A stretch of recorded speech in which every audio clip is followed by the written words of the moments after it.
voisins de cet État sahélien croupit toujours sous les effets des sanctions sous-régionales, dont notamment la fermeture des différentes frontières. La crise politique prend les allures d'un pourrissement d'une coopération bilatérale entre deux États frères, avec les derniers épisodes de désinformation sur la présence militaire étrangère au Bénin contre le Niger, et aussi la suspicion de transformation de notre pays, du pays Bénin, en arrière-base militaire de la France contre les intérêts de Niamey. Tout se passe comme si ces deux États n'ont pas une histoire si commune, avec de riches moments de coopération économique et même militaire récemment. Mais quand on a fini de faire ce constat de l'état actuel des choses, on a souvenance que tout part de la position de la communauté économique des États de l'Afrique de l'Ouest sur cette situation au Niger depuis le 26 juillet dernier. Les mesures adoptées par la CEDEAO ont provoqué de nombreuses controverses sur le continent et sur la scène internationale. Elles montrent une désunion des chefs d'État et le gouvernement, prédite pourtant depuis quelques années par un auteur béninois. Dr Mansourou Radji est son nom. Bonjour, cher invité. Bonjour William, comment allez-vous? Je vais très bien et merci d'avoir accepté notre invitation. Merci de m'inviter. C'est lui que nous recevons pour vous ce dimanche, Franck Aounou et moi. Bonjour Franck. Bonjour William, chers téléspectateurs, bonjour. L'avenir de la communauté économique des États de l'Afrique de l'Ouest, une perspective cruciale, est l'intitulé en français de cet ouvrage en anglais publié par l'analyste financier et juriste spécialiste des investissements pétrolier, Seth Gazier. Notre invité résidant à Londres est aussi diplômé en politique et relations internationales. C'est un Béninois de la diaspora, polyvalent comme il est et bien avisé des questions d'actualité sur le continent. Avec lui, nous allons scruter de près les conséquences économiques de cette crise, les approches de solutions et la saignée générale des coups de force en Afrique. Docteur Mansourou Radji, bonjour. Bonjour Franck, merci de m'inviter. Bonjour chers amis téléspectateurs. Ça fait plaisir de me retrouver chez moi au Bénin. Et home sweet home, comme on le dit. Voilà, j'allais justement en parler. Je m'en voudrais de ne pas vous poser en premier cette question. Comment vous vous sentez depuis que vous avez foulé votre terre natale? Eh bien, c'est avec joie, bien entendu. La maison est toujours la maison, hein. Quel que soit ce qui se passe, quel que soit le temps passé à l'extérieur, on a toujours cette fierté quand on foule le sol du Bénin. Et notre Bénin, n'est-ce pas, est un pays de paix, bien entendu. Contrairement à ce qu'on entend dans les médias un peu partout en ce moment. Le Bénin est un pays de paix. Alors de loin, depuis l'Angleterre, quand vous vous retrouvez entre compatriotes béninois pour parler du pays, qu'en dites-vous?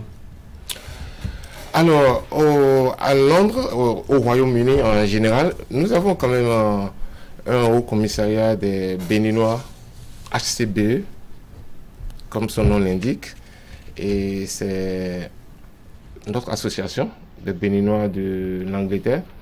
Et c'est une association bien vibrante, il faut le rappeler, et dirigée par des gens compétents, que je salue d'ailleurs. Je salue tout le bureau du HCBE, section Londres, section Angleterre. Voilà. Ça se passe bien. Mais il n'y a pas de représentation diplomatique à Londres aujourd'hui. Qu'est-ce que les compatriotes en disent? Alors, malheureusement, il n'y a pas de représentation diplomatique.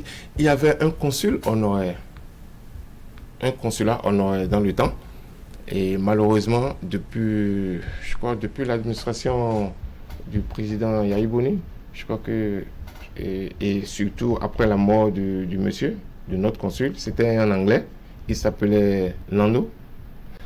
Alors, depuis la mort de ce monsieur, et je crois, on n'a plus de représentation diplomatique.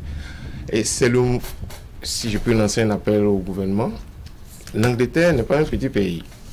Et je pense qu'il serait temps de revoir si on peut quand même établir une relation diplomatique avec l'Angleterre. Le Bénin en tirerait beaucoup de profit. Beaucoup. Laquelle? Alors, l'Angleterre, si vous regardez les statistiques, quand même, D'abord, c'est le pays qui a commencé la révolution industrielle. C'est un pays bien dynamique, surtout en finance internationale. Les marchés financiers se trouvent en Angleterre. Les grands marchés financiers se trouvent en Angleterre. Alors, et le Bénin étant un pays en voie de développement, je pense il serait bénéfique pour notre pays, n'est-ce pas, de regarder un peu vers les pays anglophones, surtout le Royaume-Uni, surtout en matière de financement. Eh bien, nous allons aborder un des principaux sujets qui nous amène dans cette émission. C'est la crise au Niger avec la fermeture des frontières. Vous qui êtes spécialiste de la chose économique, bien que vous soyez loin, vous avez sûrement un regard d'expert sur ce qu'il se passe aujourd'hui au Bénin, notamment à la frontière à Malanville. Pour vous, en termes d'évaluation, que diriez-vous de l'impact de cette crise sur l'économie béninoise? Alors, la crise qui secoue la région en ce moment est une crise majeure, il faut le reconnaître. Et en 2020, j'avais publié un livre que j'ai ici d'ailleurs, si vous me permettez. Oui. Et j'avertissais les différents pays, surtout les présidents des 15 États, de faire très attention. Parce que la CEDEAO connaît en ce moment une mort cérébrale. Il faut appeler un chat un chat. Voyez-vous? Et la manière dont la direction prise par l'organisation régionale conduisait justement à des crises. Parce que vous ne pouvez pas avoir une organisation, sur le papier, c'est une organisation bien structurée. La CEDEAO, sur le papier, est imbattable. Sérieusement, sur le papier, comme on le dit, comme dirait le Béninois lambda ou l'Ouest africain lambda, la CEDEAO est une organisation pas comme les autres. Alors, si nous prenons des règles, si nous prenons des mesures, des décisions, il faut qu'on la respecte. Il faut qu'on respecte les décisions. La CEDEAO prend des décisions et ne les respecte pas, malheureusement. Et dans mon livre, j'avais donner des solutions, n'est-ce pas? Il faut donner beaucoup plus de pouvoir à la Commission, ce qui n'est pas le cas en ce moment. Donc, quand vous avez des crises au Niger, au Burkina Faso, un peu partout en Afrique, c'est d'abord parce que la CEDEAO ne respecte pas ses propres règles. Qu'est-ce que vous reprochez au fonctionnement de la CEDEAO en matière de respect de ces règles? De quelles règles parlez-vous spécifiquement et comment est-ce qu'on devrait les respecter? Alors, je vais prendre un exemple très simple. Je n'irai même pas sur le domaine, dans le domaine politique. Je serai beaucoup plus succinct sur le domaine économique. Vous prenez le tarif extérieur commun de la CEDEAO. Nous connaissons tous le tarif extérieur commun de la CEDEAO. Alors, c'est quoi le tarif extérieur commun? Le tarif extérieur commun, c'est cet instrument d'harmonisation de la CEDEAO pour les politiques commerciales et économiques au sein de la région. Et en fait, c'est une mesure pour renforcer le commerce intra-régional entre les pays de la CEDEAO. Voyez-vous, aucun pays de la CEDEAO ne respecte le tarif extérieur commun. Aucun. Y compris le Bénin, bien entendu. Pourquoi? Bon, là, je suis très mal placé pour répondre à votre question, parce que je ne suis pas aux affaires. Je constate, malheureusement, en tant qu'analyste financier, n'est-ce pas, qu'aucun pays ne respecte... Mais de votre œil d'expert, lorsqu'on prend une décision sur le plan économique, financier, et qu'on n'arrive pas à respecter cela, de façon générale, à quoi cela peut être dû? Voilà, vous connaissez le terme idiosyncrasie. Chaque pays étant souverain, n'est-ce pas, essaie d'exercer sa souveraineté. Mon ami Franck, William, admettons tout simplement que nous avons créé un groupe, n'est-ce pas? Et dans un groupe, il y a toujours des règles. Et subitement, vous, William, vous nous dites, ok, moi, je fais partie du groupe, je suis toujours membre de ce groupe, mais telle règle, je veux pas respecter telle règle, telle décision, je ne veux pas respecter telle décision. Alors, l'équilibre de notre groupe est faussé. Vous convenez avec moi, n'est-ce pas? que l'équilibre sera faussé parce que il y a Jean-Jacques Rousseau qui disait l'obéissance à la loi qu'on s'est prescrite est liberté. N'est-ce pas? On ne peut pas établir des lois et ne pas les respecter. C'est pas possible. Une fois que nous dérivons contre ces 4 des règles, justement, on aura des problèmes. Et c'est exactement ce qui se passe au sein de la CEDEAO. Regardez la position, je vais revenir un peu sur la crise nigérienne. Voyez-vous, le Bénin, jusqu'à preuve de contraire, n'a jamais déclaré la guerre au Niger. Jamais. Moi, j'ai regardé le speech du président Talon. Il n'a jamais dit, OK, voilà, je vais envahir le Niger. Donc, la position du Bénin a été tronquée. Voyez-vous, à mon avis. Et je vais défendre cette position jusqu'à la fin, avec n'importe qui, sur n'importe quel plateau. Il se trouve que la CEDEAO, comme les chefs d'État ont pris une décision, n'est-ce pas? Et si vous regardez l'allocution sinon le speech du président Talon, il utilisait nous, n'est-ce pas? Ce n'est pas un nous respectueux que nous connaissons, qu'on a appris au cours primaire, mais c'est un nous du groupe. C'est le groupe qui a pris cette décision. Le Bénin n'a jamais déclaré la guerre au Niger. Jamais. Il se trouve qu'au sein de la CEDEAO, il y a déjà des dissensions internes.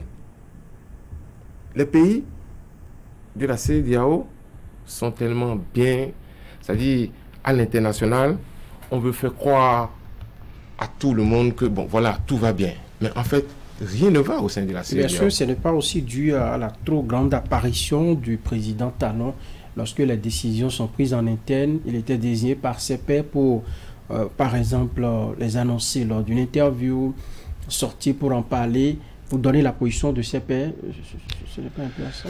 Oui. Justement, c'est la position commune. Ce n'est pas la position du Bénin, n'est-ce pas? C'est la position de la CEDEAO, à mon avis. Et si on veut appliquer un peu de rationalité, en fait, c'était juste après une réunion des chefs d'État. Alors, ils parlaient au nom des présidents de la CEDEAO. Ils ne parlaient pas au nom du Bénin ou en son nom propre, n'est-ce pas? Je ne connais pas le président Talon, je ne l'ai jamais rencontré, mais l'analyse que je suis, n'est-ce pas, doit être objectif. Et quand il a pris la parole et il disait nous, les chefs d'État de la CEDEAO. J'ai pour habitude de demander aux personnalités qui ont votre opinion à propos de ce sujet, j'ai pour habitude de leur faire cette question. Les chefs d'État ne subissent pas les décisions de l'instance sous-régionale comme les populations parce que ce sont eux qui décident, ils sont à la table de discussion.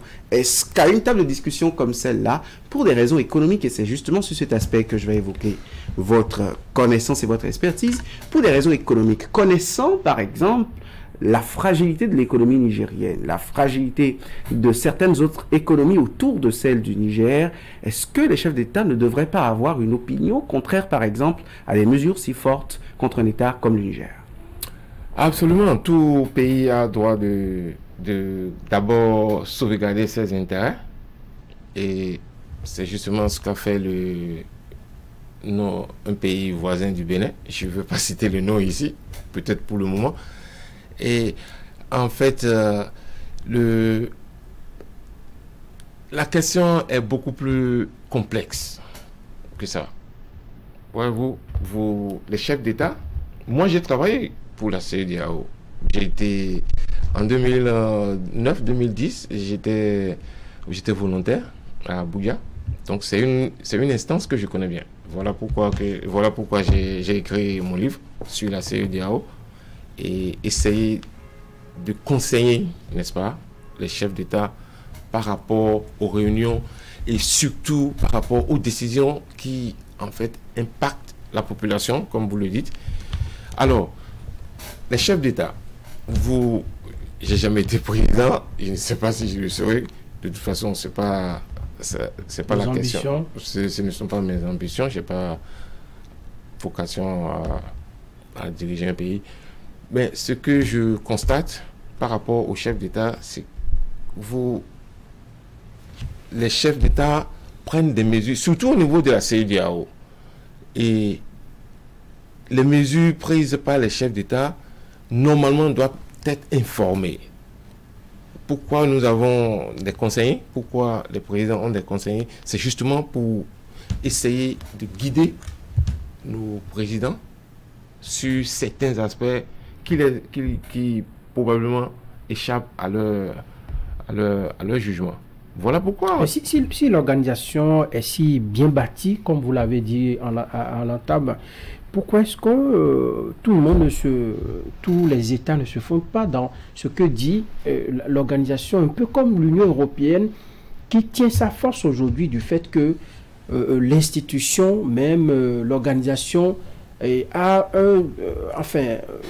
peut décider au nom des États, et c'est comme ça que ça se passe.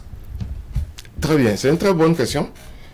Et la réponse est très simple. L'Union européenne, n'est-ce pas, les grandes décisions sont prises par la Commission. C'est ce que j'ai évoqué dans mon livre, n'est-ce pas? Et j'ai exhorté le président à donner plus de pouvoir à la Commission. C'est très important parce que la Commission est beaucoup plus proche du peuple. Elle est technique. Il y a beaucoup de technicalités. On ne devient pas commissionnaire qui veut, n'est-ce pas? Vous avez la commission des lois, vous avez la commission économique, vous avez différentes sections agricoles, par exemple, voyez-vous, et ensemble, quand cette commission prend des décisions, c'est une décision valable, bien informée. Pourquoi? Parce que la commission va d'abord vers le peuple, n'est-ce pas? C'est très important. Ça, c'est la différence et une différence majeure entre la CEDEAO et l'Union européenne. L'Union européenne va vers le peuple. Vous ne pouvez pas prendre une décision et l'imposer aux populations européennes. Jamais. Ça ne va pas se passer. Mais qu'est-ce qu'on constate au niveau de la CEDEAO? On prend des décisions. Peut-être la société civile n'est pas consultée. Voyez-vous, l'opposition dans certains pays n'est pas consultée. Non. Qu'est-ce qui fait la force de l'Union européenne? C'est parce qu'il y a les institutions. Et les institutions sont respectées. Nous sommes sous-développés tout simplement parce que nous ne respectons pas les institutions. À part la Commission, est-ce qu'on ne pourrait pas explorer, par exemple, une force du Parlement ouest-africain? Parce qu'on a vu des députés au Parlement ouest-africain dire que le Parlement ouest-africain n'a absolument aucune marge de manœuvre dans une décision comme la probable intervention militaire au Niger, même si c'est en dernier ressort, alors que du côté européen, les eurodéputés ont un certain poids, le Parlement européen a un certain poids. Absolument. Voyez-vous, d'abord, il faut commencer par, c'est ce que je viens de dire, commençons par respecter les institutions. Nous respectons les institutions. Le Parlement ouest-africain, comme vous le dites, bon, elle existe. Le Parlement existe juste, et comment dirais-je, le Parlement existe, mais n'a aucun pouvoir. Ou, même si le Parlement prend les décisions, sont-elles respectées? C'est ça la question. Voilà pourquoi il serait bénéfique pour toute la région que les chefs d'État, n'est-ce pas, prennent un peu du recul, donnent plus de pouvoir à la Commission, et je pense que ce serait un bon départ pour la CEDEAO. Alors, revenons un peu sur les conséquences de cette crise-là. William avait posé la question, quels sont les secteurs qui sont les plus touchés aujourd'hui, à votre avis? Parlant de la fermeture surtout de nos frontières avec le Niger. Alors, déjà, c'est des pertes de revenus pour le pays. Oui. N'est-ce pas? Et on n'a pas besoin d'être un expert pour le savoir. Nous avons nos frères et nos sœurs béninois, n'est-ce pas, qui du jour au lendemain se retrouvent en chômage technique suite à la fermeture des frontières. Voyez-vous, l'informel l'informel, n'est-ce pas, au Bénin, fait gagner beaucoup de Béninois, l'informel. Alors, si vous retrouvez sans activité parce que la frontière est fermée, d'abord, vous ne pouvez pas payer vos loyers, n'est-ce pas? Vous ne pouvez pas subvenir aux besoins de votre famille. Les petites taxes qui sont payées à l'État également. Justement, l'État va perdre absolument. Puisque si je n'ai pas l'argent pour me nourrir, pour financer mon activité, l'État ne pourra rien prélever sur moi. Cela va de soi, n'est-ce pas? À mon avis. Donc, il faut absolument que, d'abord, bon, ça c'est dans l'immédiat, si les pouvoirs publics nous écoutent, il faut absolument ouvrir la frontière. Comment est-ce qu'on peut ouvrir une frontière pendant que la décision de la CEDEAO est encore, je ne sais pas, brandie? Alors, mon ami William, je vais vous dire une chose tout de suite. Nous avons le Togo qui, aux Nations Unies, s'est désolidarisé, n'est-ce pas, de la décision de la CEDEAO. C'est partout sur les réseaux sociaux. Apparemment, le Togo serait un pays de paix et le Bénin ne le serait pas. Moi, je conteste ça d'abord. Bon, okay. On ne va pas faire des rapprochements diplomatiques entre deux pays. Mais non, je n'en vois pas de flèche au Togolais. Je trouve que c'est une concurrence déloyale, n'est-ce pas, de nous ravir nos clients nigériens. D'abord, écoutez, je ne vais pas aller par 4 chemins pour vous dire comment expliquez-vous, n'est-ce pas, que l'As Cotonou-Niamey n'est pas plus rentable pour le Nigérien que l'As Lomé-Niamey via Ouagadougou ou via le Burkina Faso? Oui, mais si les frontières sont fermées, c'est à leur cas défendant qu'ils créent peut-être un corridor par le Burkina ou qu'ils décident... Une frontière fermée auquel cette décision, le Togo a participé à cette décision. Vous l'avez dit, chaque État est souverain. Ensemble, on décide de quelque chose et moi je trouve que ça ne m'arrange pas. Et je dis non, je ne peux pas appliquer tout de go ce qui a été dit. Je fais des concessions.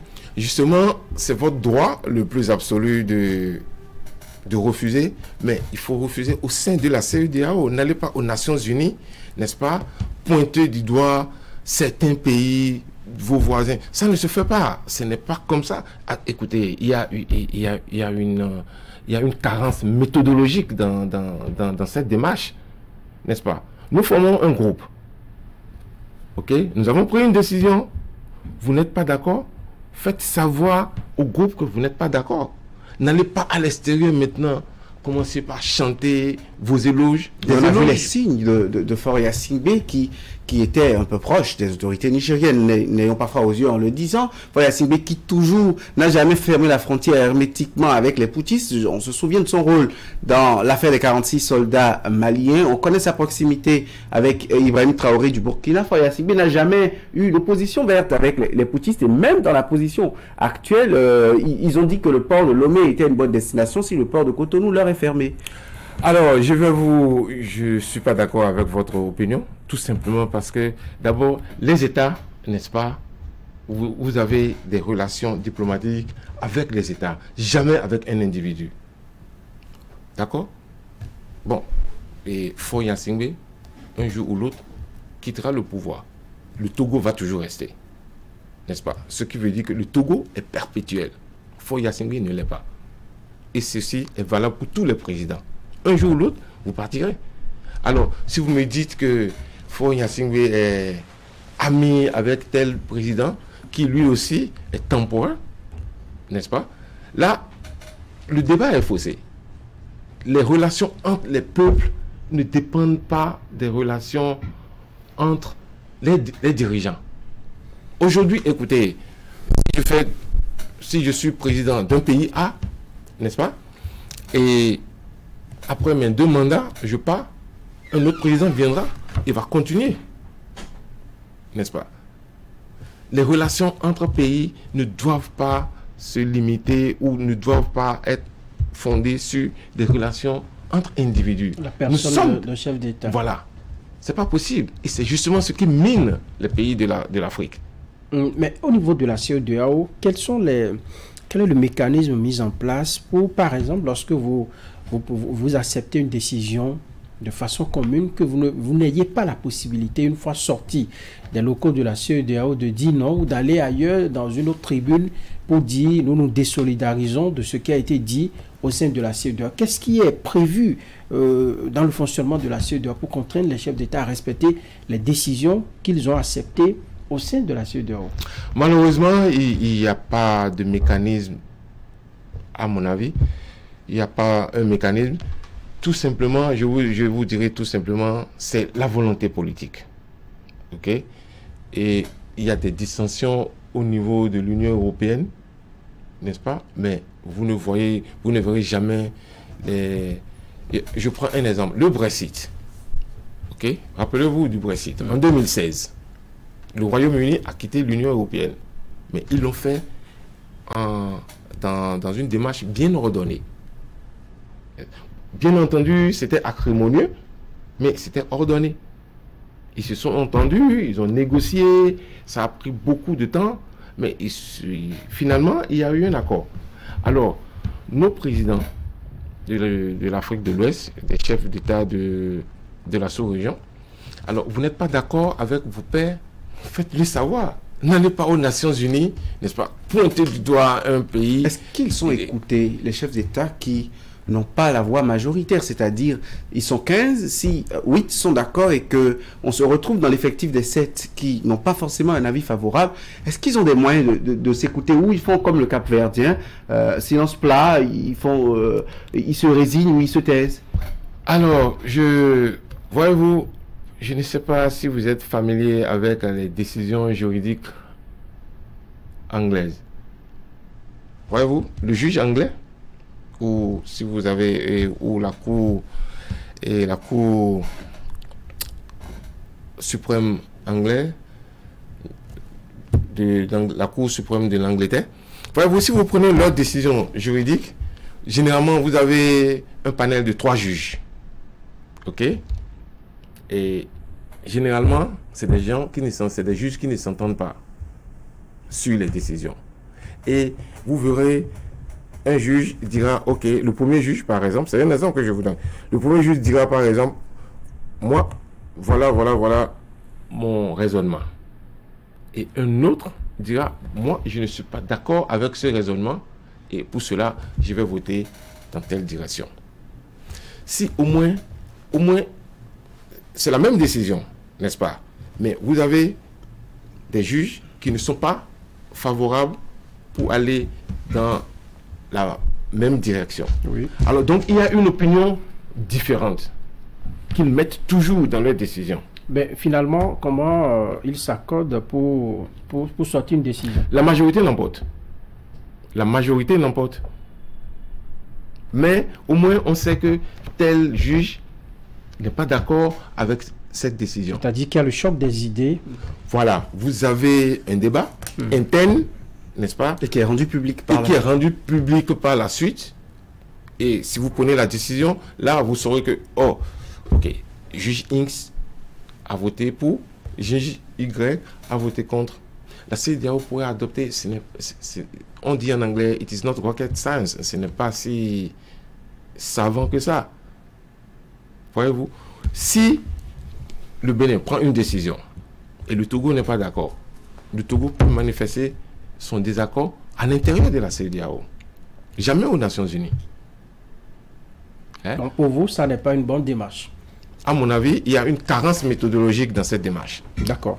Alors, pour terminer, j'ai envie de vous poser cette question. Le Bénin peut-il ouvrir ses frontières aujourd'hui? Parce que là, ça nous coûte cher, ça va nous coûter encore cher. Bientôt, les députés vont ouvrir la session budgétaire. Je me demande si on pourra faire des prévisions avec tout ce qu'on est en train d'accumuler comme effet de cette crise-là. Si on pourra faire vraiment des prévisions qui puissent tenir dans le temps.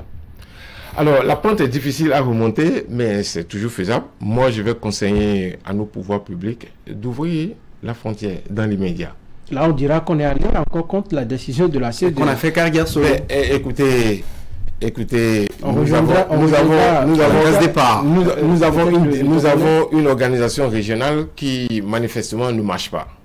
Vous convenez, tout le monde le sait. On permettait à certains de quitter tôt, de dire, écoutez, ça ne va pas, je sens que ça ne portera pas. Même si c'est à la tribune des Nations Oui. Unies. Voyez-vous, moi je m'insurge contre certaines pensées.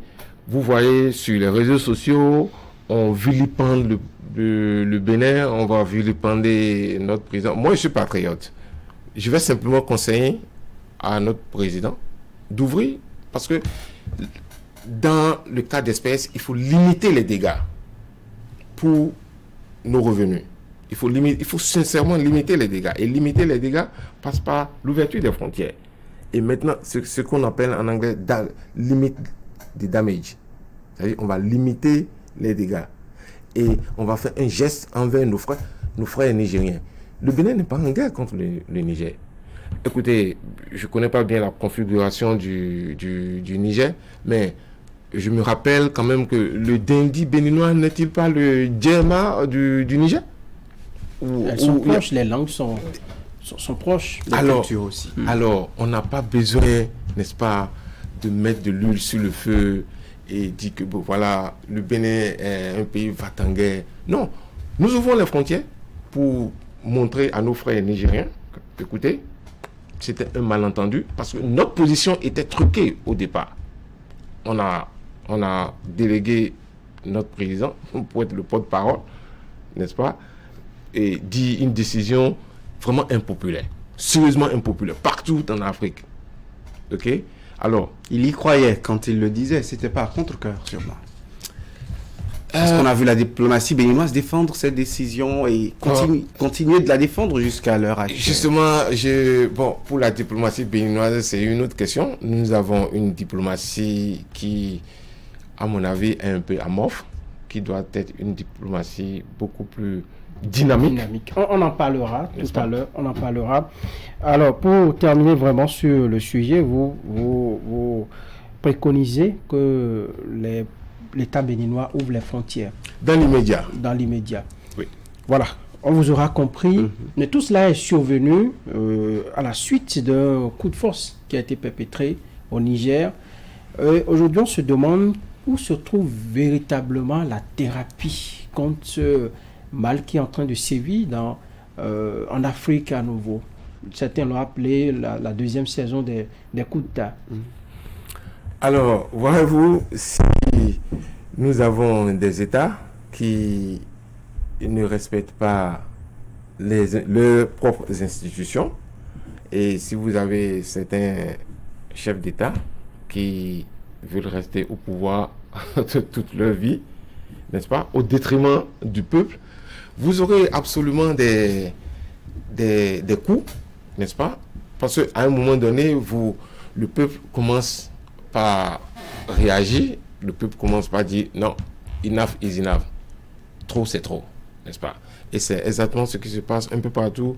On a connu la situation en Guinée, on a vu le Mali, n'est-ce pas? Et puis, maintenant, le Niger.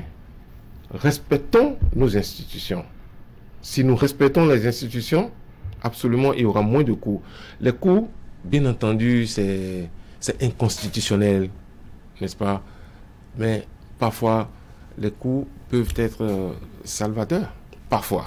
Je ne veux pas cautionner pas outre mesure les coups, mais si vous avez des décisions iniques dans un pays où vous attendez les unes pour changer le dirigeant qui prend cette décision, c'est tout, non?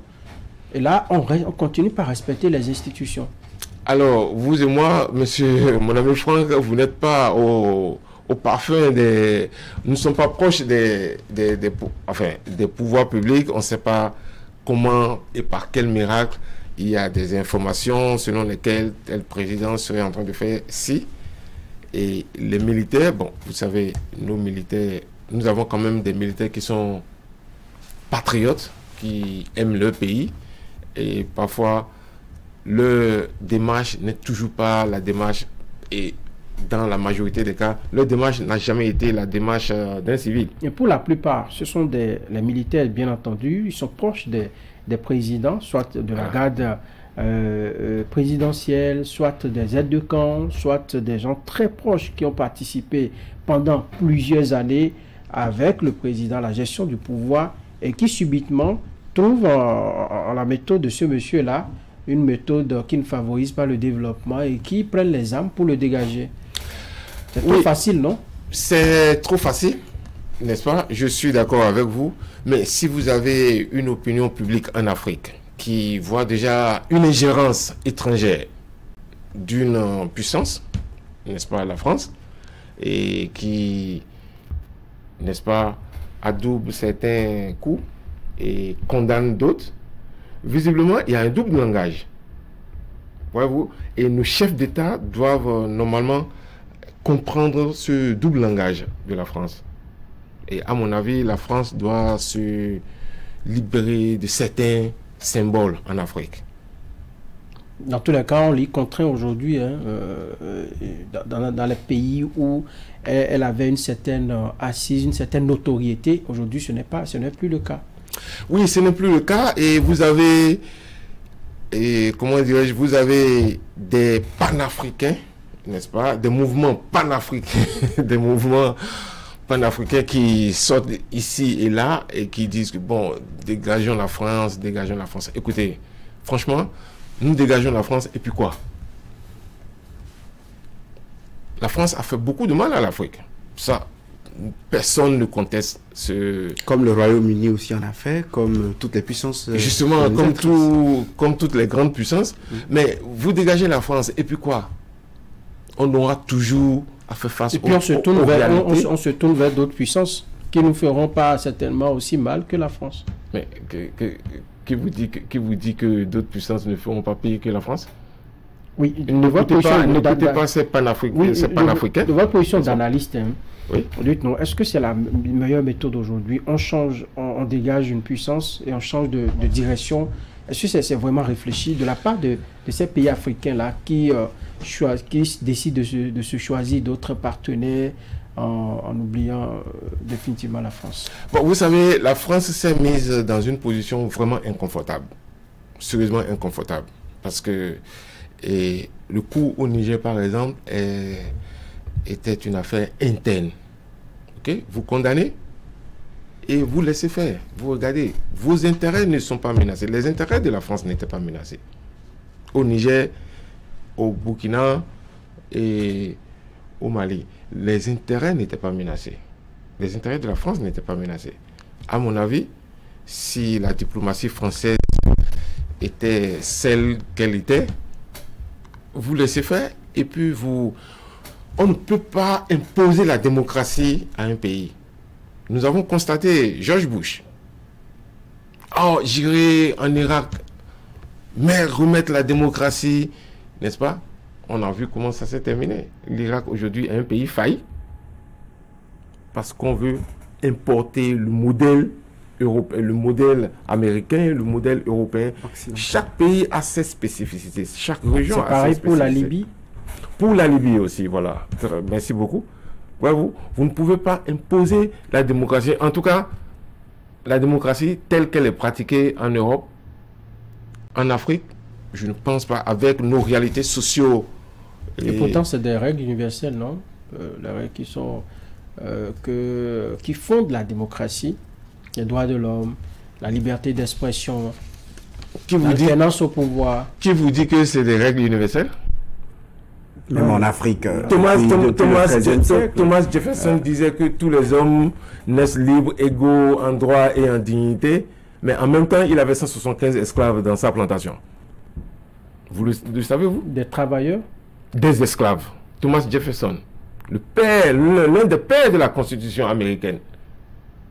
Je suis sûr, vous avez entendu cette phrase, tous les hommes naissent libres, égaux en droit et en dignité et tout le blablabla.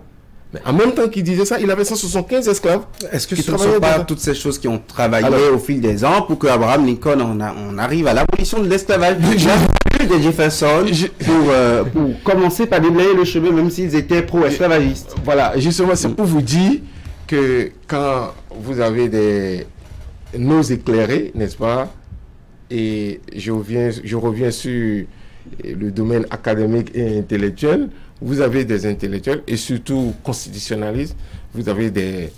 Le problème de l'Afrique aujourd'hui, c'est quoi? C'est parce que les intellectuels ont failli. Comment? Voilà. Vous avez des constitutionnalistes, de grands constitutionnalistes africains, n'est-ce pas?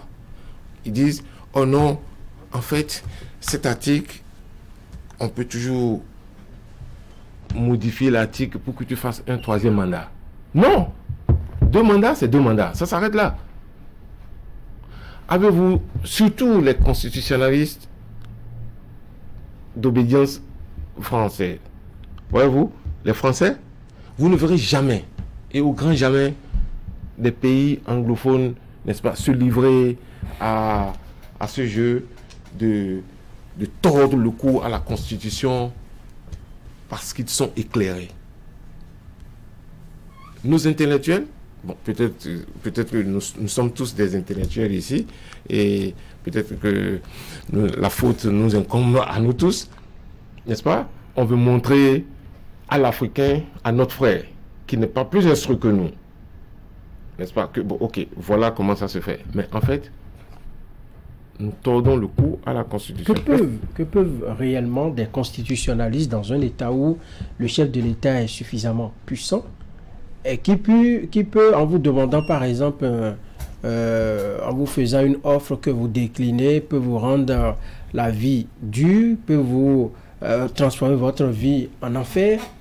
Que peuvent ces constitutionnalistes-là, face à des chefs d'État de cet acabit-là, qui veulent rester au pouvoir, faire le nombre de mandats qu'ils veulent, qui vous contraignent en fin de compte? Et pour vous permettre de bien répondre à cette question, en Centrafrique, un professeur de droit constitutionnel, présidente de la Cour constitutionnelle, dit à un chef d'État en exercice, monsieur, vous ne pouvez pas aller au-delà, le référendum que vous voulez faire est anticonstitutionnel, mais ils feront. Est-ce que les intellectuels ne sont pas eux-mêmes dos au mur face à des politiques qui sont soutenus, qui sont parrainés et qui sont plus ou moins aidés par cette fragilité des institutions de nos États? Justement, la fragilité des institutions en Afrique est un fléau. Et puis, c'est gênant, c'est sérieusement gênant. Alors, je vais prendre rapidement et répondre rapidement à la question de Franck. Oui. Alors, que peuvent ces constitutionnalistes? Démissionner? Si vous n'adhérez plus... Il va trouver d'autres qui vont faire le job et puis sa machine va rouler. Vous ne pouvez pas aller contre l'histoire. Voyez-vous, l'histoire est un joueur, n'est-ce pas, avide. L'histoire gagne toujours. À la fin. Toujours. Vous le savez. OK? Parce que un président entêté qui veut rester au pouvoir pendant une année, n'est-ce pas, trouve un autre constitutionnaliste, ne veut pas dire que si moi, constitutionnaliste, je démissionne, je n'aurai pas gain de cause à la fin. Nous avons vu des présidents en Afrique, qui ont fait combien de décennies? À la fin. À la fin. Voyez-vous, laissez à mon avis, nous n'avons pas besoin de héros en Afrique. Nous avons besoin de bonnes idées. Des idées qui peuvent développer le continent, la sous-région.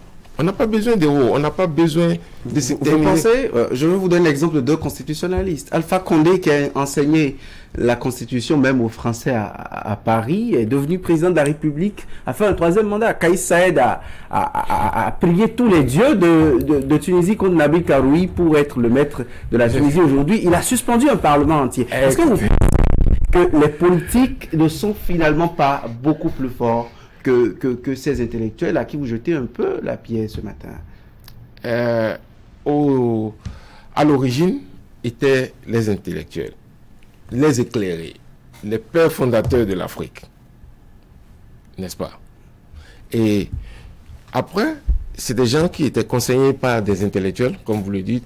Alpha Condé, je dirais tout simplement que le pouvoir, quand on s'y met, n'est-ce pas, le pouvoir sans la raison, n'est-ce pas, le pouvoir sans la raison vous rend malade. Si vous avez le pouvoir et il n'y a pas un peu de rationalité dans ce que vous faites, mais vous finirez par, comment dirais-je, vous finirez par être victime de votre propre turpitude. Voyez-vous, un grand monsieur comme Alpha Condé, n'est-ce pas, qui a mal fini, qui devrait normalement être un exemple pour tout. Il pouvait inscrire son nom dans les annales de l'histoire. De l'histoire, exactement. Et malheureusement, il est sorti par la petite porte de façon ignoble. Et tous les présidents, tous nos présidents qui veulent s'éterniser au pouvoir finiront un jour ou l'autre comme Alpha Condé. Alors, ceux qui prennent le pouvoir par les armes, ils évoquent souvent gouvernance chaotique, Gabéji à la tête de l'État, problèmes sécuritaires non résolus. Lorsque vous prenez les États dans lesquels nous avons des militaires qui sont au pouvoir, qui font une transition, disent-ils, vous sentez ces problèmes-là connaître un début de solution? Le Burkina, la Guinée, nous prenons le Mali et récemment le Niger. Voilà. Voyez-vous, les militaires sont au pouvoir dans ces pays. Okay, c'est un fait, de facto. N'est-ce pas? Personne ne conteste ça. Alors, ces transitions seront réussies, vont réussir plutôt, si ces militaires, n'est-ce pas, consultent le peuple, la société civile dans chaque pays, l'opposition. Les acteurs politiques. Les acteurs politiques en général. Il ne faudrait pas faire une transition exclusive, parce qu'on connaît comment ça se passe, hein? On exclut l'opposition et puis bon, voilà. Non. Les activistes, la société civile, le peuple, si possible, si on peut aller au référendum, pourquoi pas? N'est-ce pas? Parce que le Mali, c'est pour tous les Maliens. Le Burkina, c'est pour tous les Burkinabés. Le Niger, bien entendu. Le Bénin, c'est pour nous tous. Mais la transition reste élastique. Ils viennent, ils disent, bon, on fait 18 mois.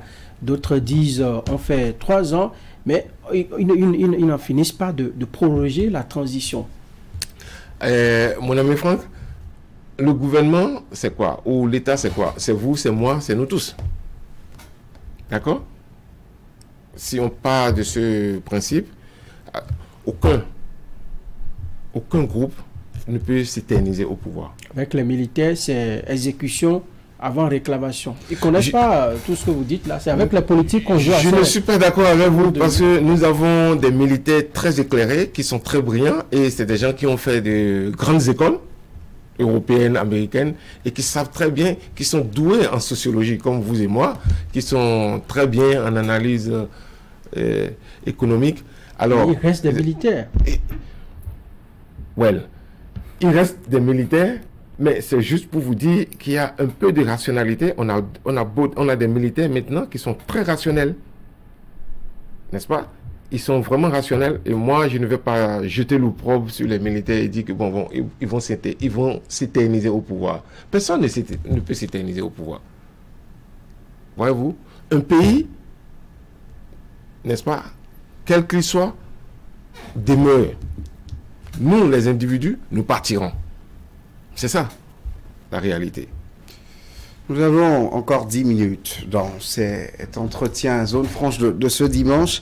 Et parlant des coups de force, nous allons revenir à l'idée maîtresse de cette émission, la corrélation avec l'organisation sous-régionale. Aujourd'hui, elle est foncièrement contre les coups d'État.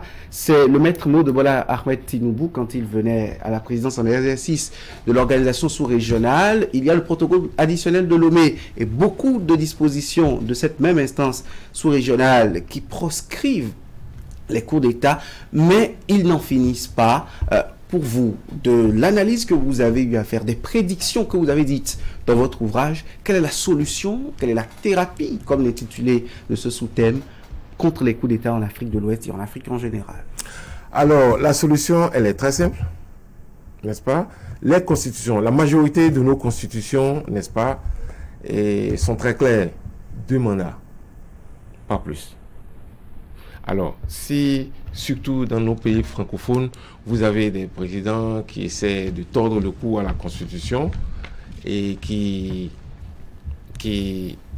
comme on l'a constaté en Guinée avec Alpha Condé, et l'organisation régionale ne dit rien, n'est-ce pas?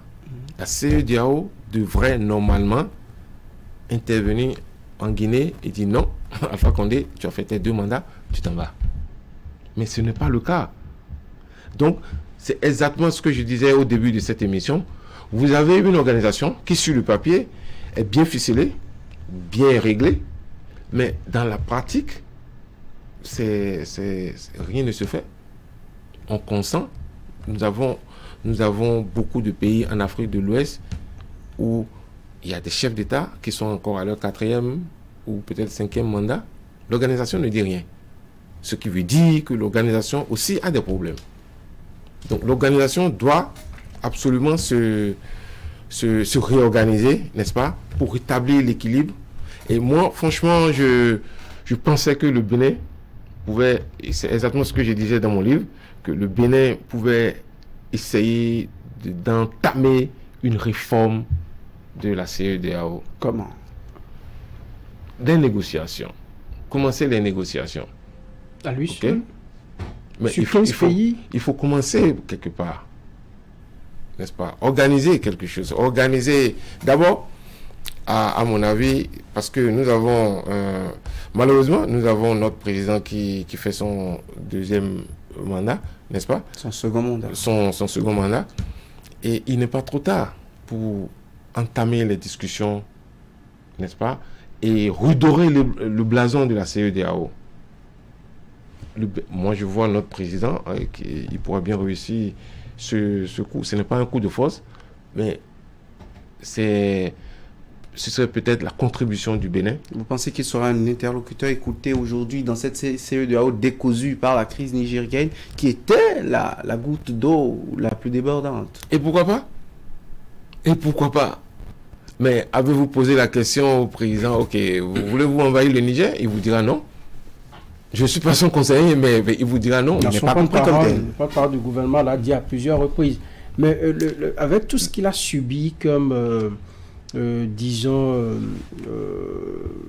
revers, chicote, disons, communicationnel, tout ce qu'il a subi comme revers dans cette affaire-là, est-ce qu'il aura encore vraiment de l'énergie pour engager de telles discussions en vue des réformes au sein de la CEDEAO, pour rendre la CEDEAO plus vivante? Absolument, absolument. Vous avez des présidents, je ne vais pas citer le nom, vous avez un président qui est à son 4e mandat, n'est-ce pas, et qui est aujourd'hui considéré comme un pacifiste et qui va, n'est-ce pas, libérer les prisonniers au Mali, ici et là.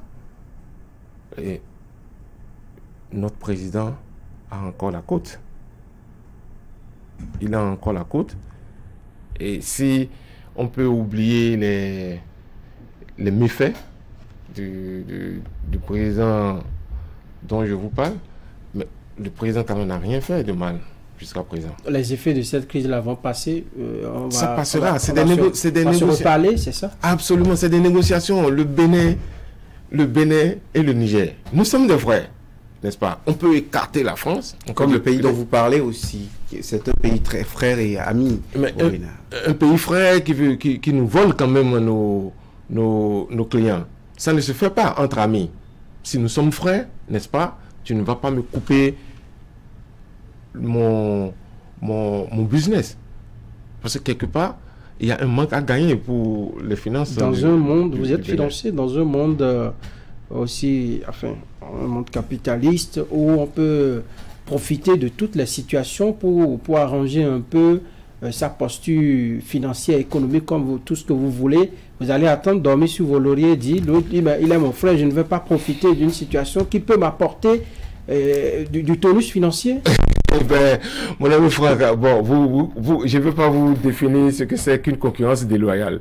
L'Union européenne, les pays de l'Union européenne se font la concurrence, mais dans des règles données. Ok? C'est une méthodologie bien cadrée. Tu ne vas pas aller me salir aux Nations Unies, me piper mes clients, n'est-ce pas, et dire que tu es mon frère. Regardez, je vais très rapidement vous donner un exemple. Comment voyez-vous les relations entre le Bénin et le Togo après des déclarations aussi fanfaronnades comme oui, le Bénin est un pays va en guerre, le Togo est un pays de paix. Tous ces attributs, n'est-ce pas, sont des attributs du Bénin. Le Bénin est un pays pacifiste. Ça, moi, je vous le dis, n'est-ce pas? C'est un pays de paix. Nous accueillons, nous sommes très hospitaliers au Bénin. Comme ils le sont au Togo, nous avons des compatriotes là-bas qui vivent bien, qui ont de la famille, qui évoluent dans des services togolais, qui se sentent bien. Et vice-versa. Et vice-versa, mon ami Franck. Donc, sauf qu'ils disent également qu'ils sont un pays de paix autant que le Bénin. En nous pipant nos clients. Non, mais on a fermé les frontières en premier. Mazuru, on a suivi une décision commune. En fait, la faute du Bénin, c'est de suivre les règles communautaires. C'est tout. Nous avons suivi, n'est-ce pas, les décisions de la CEDEAO. Il est encore temps, non, que le Bénin se... Justement, il est temps que le Bénin se rattrape. Et le Bénin doit penser, n'est-ce pas, à ses intérêts d'abord. Absolument. Et voyez-vous, en relation internationale, il faut que notre diplomatie, n'est-ce pas, sache que les relations internationales, c'est zéro-sum game. La perte d'un pays, comme vous le dites, résulte en un gain pour un autre pays. Et c'est à nous, n'est-ce pas, en tant que Béninois, en tant que pouvoir public, de penser d'abord à nos intérêts. Voilà. Cette émission tire à sa fin. Mazuru Radji, il est docteur, juriste et analyste financier. Que diriez-vous pour conclure cet entretien d'une heure sur Zone Franche consacré à l'actualité au Niger et notamment à la question des coups d'État en Afrique en général? D'abord, les coups d'État doivent cesser et pour que cela cesse, il faut des institutions fortes. Nos institutions doivent reprendre la main, n'est-ce pas? Le Parlement, la Cour constitutionnelle, surtout la Cour des comptes. Surtout la Cour des comptes, n'est-ce pas? Parce que c'est très important. Alors, si nous avons des institutions fortes, absolument, les coûts on n'aura presque plus de coûts. Parce que tout le monde respectera la loi, n'est-ce pas? L'économie, on aura une croissance économique, absolument. Et nous aurons la paix dans la région. C'est vital que nous respectons les institutions, qu'on établisse des institutions très fortes, n'est-ce pas? Avec des gens intègres, pas des gens corrompus. Des gens qui ont l'amour de la patrie, l'amour du Bénin, l'amour de la région, l'amour de la CEDEAO, c'est très important. L'amour du continent. L'amour du continent. Voyez-vous, dans la Convention de Vienne de 1961 sur les relations internationales, il y a ce thème qui m'est très cher, pacta sunt servanda.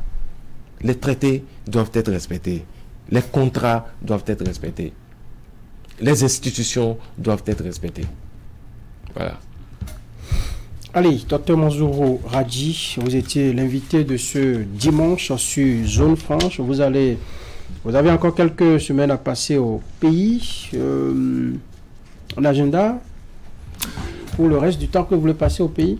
Pour le reste du temps... Parce qu'en off, vous me disiez que vous vous retrouvez au pays. Vous n'avez plus envie de peut-être rentrer dans l'avion, mais il faut repartir. Oui, il faut repartir. Mon boulot m'attend, n'est-ce pas? Et bon, bien entendu, d'ici, je coordonne encore les activités au bureau à Londres.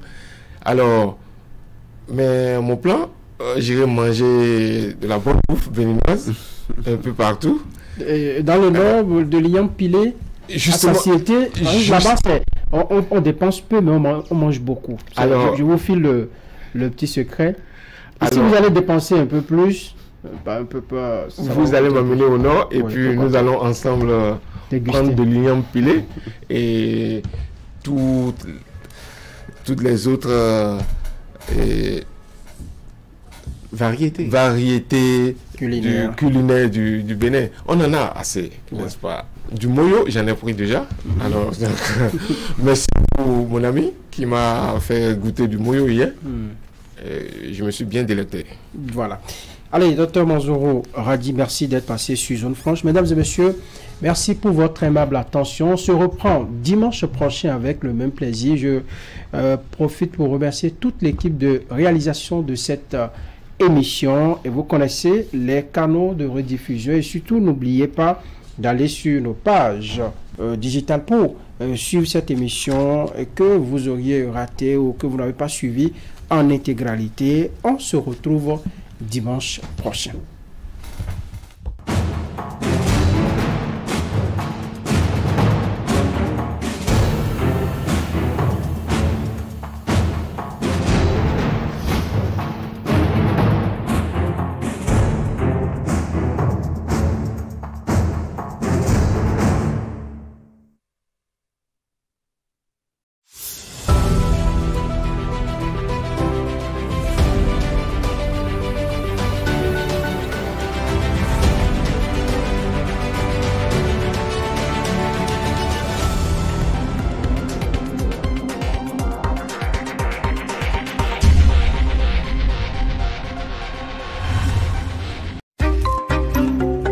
La cybercriminalité est un fléau à l'antipode du développement socio-économique durable et de la crédibilité de notre pays. Ne permettons pas aux cybercriminels et gaïmans de salir la réputation de notre pays et de ruiner nos efforts collectifs en faisant fuir les investisseurs. Ensemble, combattons la cybercriminalité en dénonçant les gaïmans. Pour tout renseignement et assistance contre la cybercriminalité, appelez les numéros 63 09 51 61, 63 09 51 62, 65 48 78 74 ou écrivez à l'adresse mail au crc@dgpr.bj.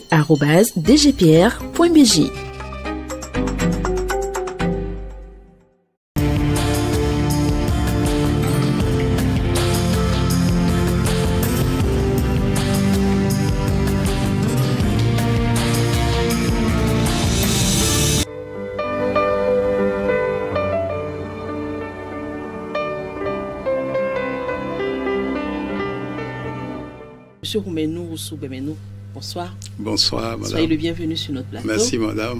Vous voulez bien nous rappeler notre thème du jour, s'il vous plaît? Notre thème du jour s'intitule « L'écoute, clé de la compréhension de toute situation ». Bon, monsieur Roumenou, qu'est-ce qu'on peut comprendre de notre thème? Et Kanka veut montrer aux téléspectateurs l'importance de s'écouter soi-même, n'est-ce pas? Et surtout, de développer l'écoute intérieure, toute chose indispensable à quiconque veut voyager sur la voie de retour à Dieu. Vous chantez beaucoup le you, comment ça se passe concrètement? Absolument. Le you est un lien d'abord entre l'être spirituel que je suis et le Mahanta. En chantant you, vous dites simplement que ta volonté soit faite. Nous ne cherchons pas à dire à Dieu ce qu'il doit faire. Nous écoutons pour entendre ce que la voix de Dieu a à nous dire.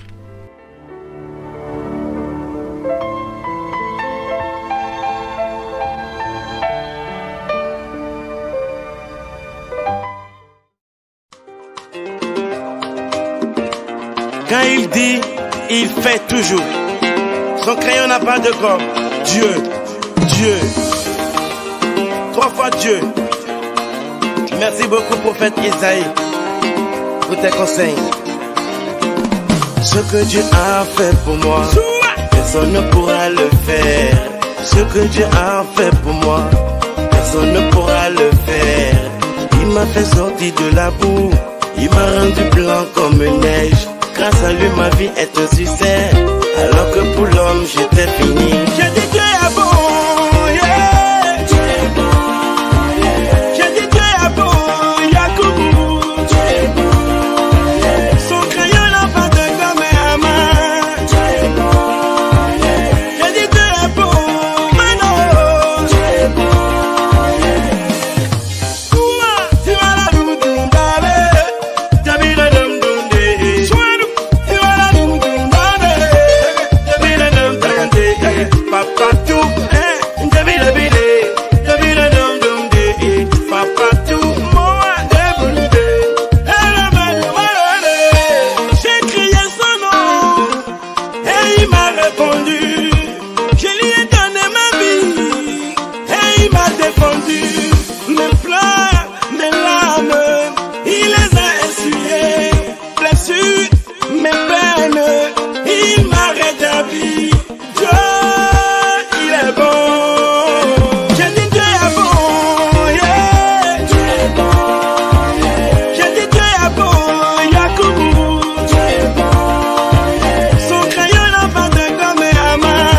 dite sengete Anadoji dite no mautweo Navichi dede dede Nanoze mosu dede dede Nodoji dite do tutumbo tunayewe No de blow me and I blow away and I blow away banamado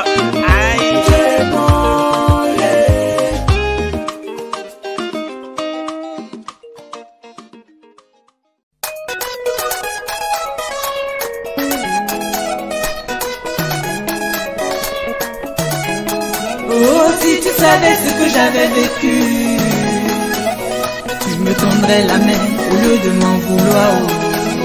Si tu savais ce que j'avais vécu, mon frère, ma soeur, tu me prendrais la main ensemble pour aller de l'avant.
Cherche un peu à comprendre avant de parler. Chasse le copambaye, la vie c'est pour les courageux. Chasse le copambaye, l'avenir c'est pour les couillards. Je ne peux jamais, jamais, jamais baisser les bras. Je ne peux jamais, jamais, jamais baisser les bras. Je ne peux jamais, jamais je ne fléchirai. Parce que je suis né pour gagner. Et tant qu'il y a la vie, il y a espoir. Jamais, jamais, jamais baisser les bras. Jamais, jamais, jamais baisser les bras. Je ne peux jamais, jamais je ne fléchirai. Parce que je suis né pour gagner. Et tant qu'il y a la vie, chante le copambaye. La vie c'est pour les courageux. Chante le copambaye. L'avenir c'est pour les couillards. Chante le copambaye. La vie c'est pour les courageux. Chante le copambaye. L'avenir c'est pour les couillards. Indigné, rabaissé, à douter, c'était pas facile, hein? J'ai dû prendre mon existence et monter toujours plus haut.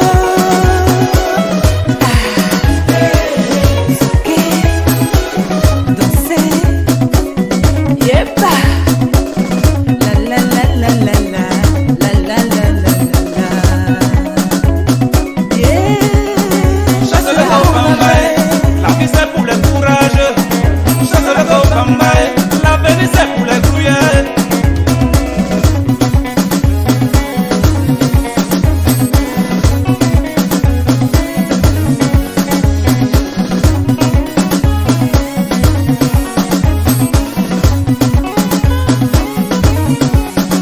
Je ne peux jamais, jamais, jamais baisser les bras. Je ne peux jamais, jamais, jamais baisser les bras. Je ne peux jamais, jamais je ne fléchirai. Parce que je suis né pour gagner. Et tant qu'il y a la vie, il y a espoir.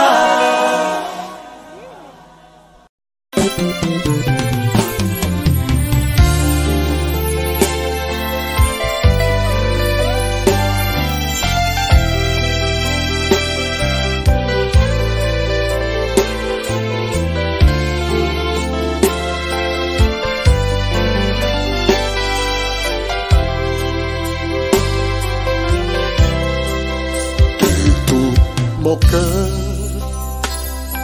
je chanterai ton amour. Pour tous tes bienfaits dans ma vie. Et toute mon âme, je bénirai ton Saint-Nom. Pour toutes tes merveilles dans ma vie.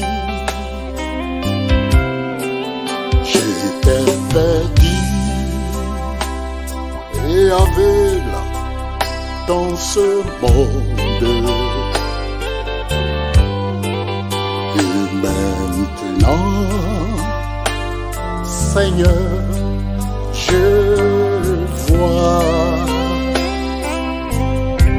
C'est toi, Jésus, qui m'a aimé au le premier. Et tu es venu me chercher et me sauver. C'est toi, l'agneau, qui m'a aimé le premier. Et tu as laissé